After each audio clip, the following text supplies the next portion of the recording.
Olá, queridos, eu me chamo Jonathan, estou aqui com vocês para nós podermos estudar brevemente o dia 6, que tem por título Ameaçados. Nós vivemos hoje num mundo do politicamente correto. Temos ouvido falar de discursos de ódio, também de censuras, e temos visto cancelamentos de redes sociais por as pessoas falarem aquilo que pensam. Nós, cristãos, precisamos ser pacificadores.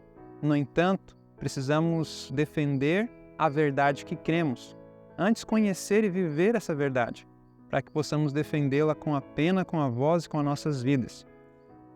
Eu quero ver com vocês algo bíblico, algo que nós precisamos entender, que nenhuma instituição, nenhuma igreja, ela tem autoridade a nível de colocar-se como consciência dos outros, impor à consciência dos outros aquilo que ela diz ser o que é certo.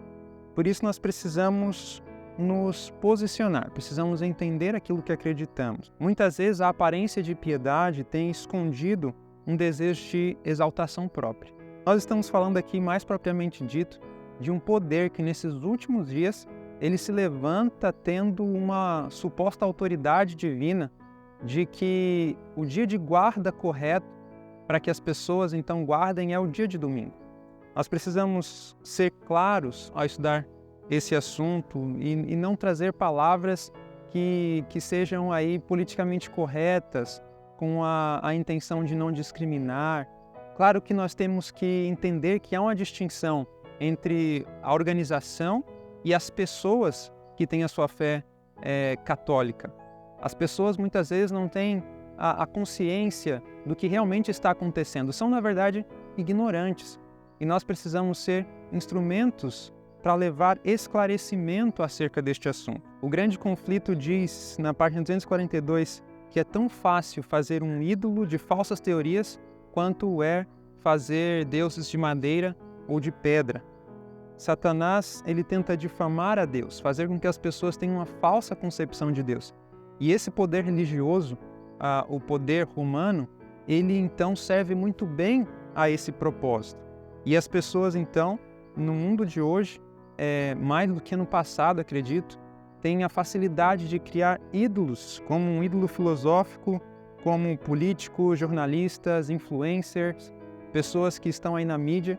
E essas pessoas podem estar sendo usadas para propagar o erro, propagar a falsidade.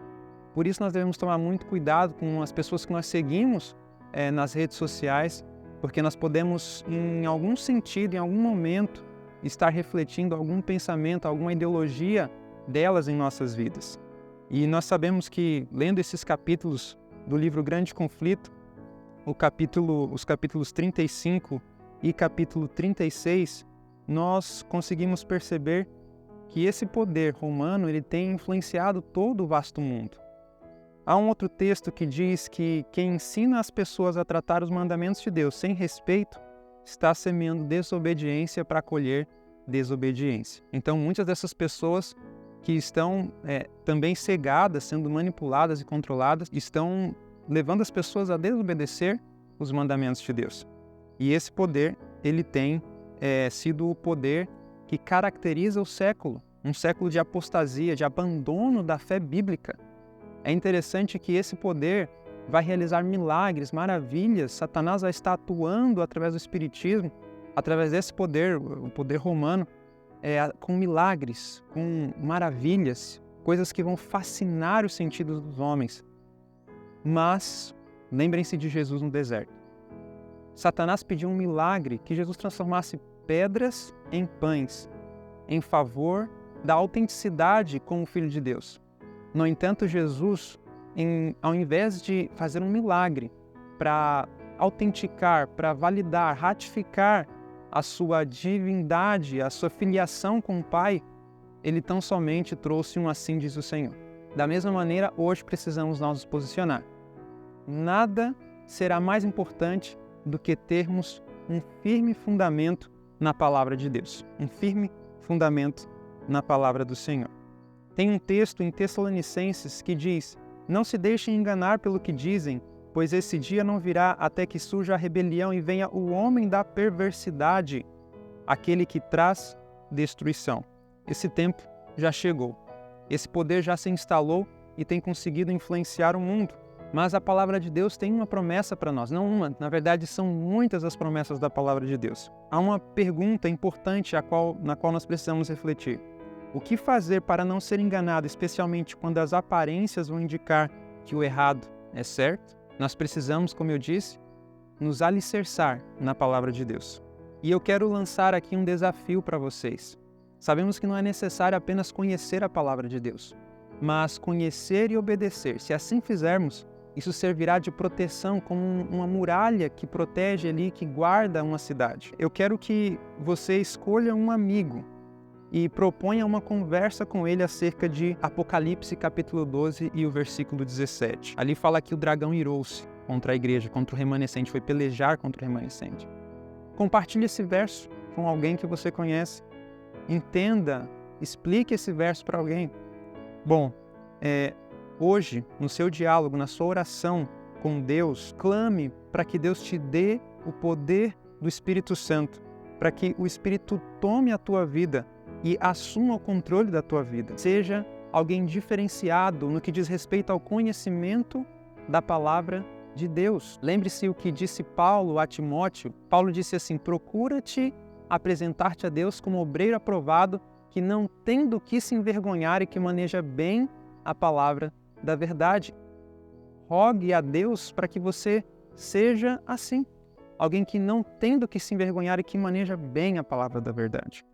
Queridos, eu quero terminar aqui com vocês lendo O Grande Conflito mais uma vez, na página 245. Aqui diz que Satanás usará seu poder de realizar maravilhas contra aqueles que obedecem a Deus em lugar das leis humanas. Os espíritos, os anjos caídos, eles aparecerão declarando que Deus os enviou para convencer aqueles que rejeitaram o domingo de que estão errados. Ou seja, o conflito será sobrenatural. Anjos virão para tentar nos dissuadir do que diz a palavra.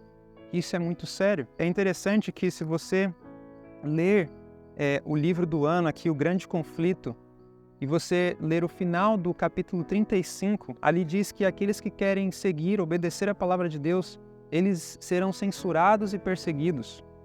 Lembra o que nós falamos no começo? Não haverá como escapar de censuras e perseguições. Mas nós precisamos permanecer, acima de tudo, crentes no que diz a palavra de Deus e confiantes de que as suas promessas, elas se cumprirão ao nosso respeito, se permanecermos do lado correto. Há algumas perguntas que serão respondidas nos capítulos 35 e 36. A primeira é: que papel a Igreja Católica desempenhou no passado e que o catolicismo exerce hoje? E a segunda pergunta é: com que 2 grandes erros Satanás apanhará as pessoas em sua armadilha? Leia esses textos que estão no Grande Conflito, na página 237, 38, 44, 244. Estão nos capítulos 35 e 36 e ali você encontrará as respostas. A Igreja Católica arroga para si a doutrina da infalibilidade. Roma não muda, mas são os protestantes que têm feito concessões e se aproximado cada vez mais desse poder. Então, que o Senhor nos ajude a também não mudarmos, a permanecermos inamovíveis, que possamos ser inflexíveis quando se trata de princípios da palavra de Deus. Que possamos ser como Jesus, que possamos ser como Daniel, como José, como Moisés e como tantos outros que permaneceram pelo que diz a palavra de Deus. Que o Senhor seja honrado com nossas vidas. Oro para que nós sejamos abençoados e agraciados com a presença constante do Espírito Santo, que tenhamos sempre o Senhor diante de nós, pois as suas promessas não irão falhar. Que Deus te abençoe, que Deus te conduza, que Deus te guarde e te dê a sua paz.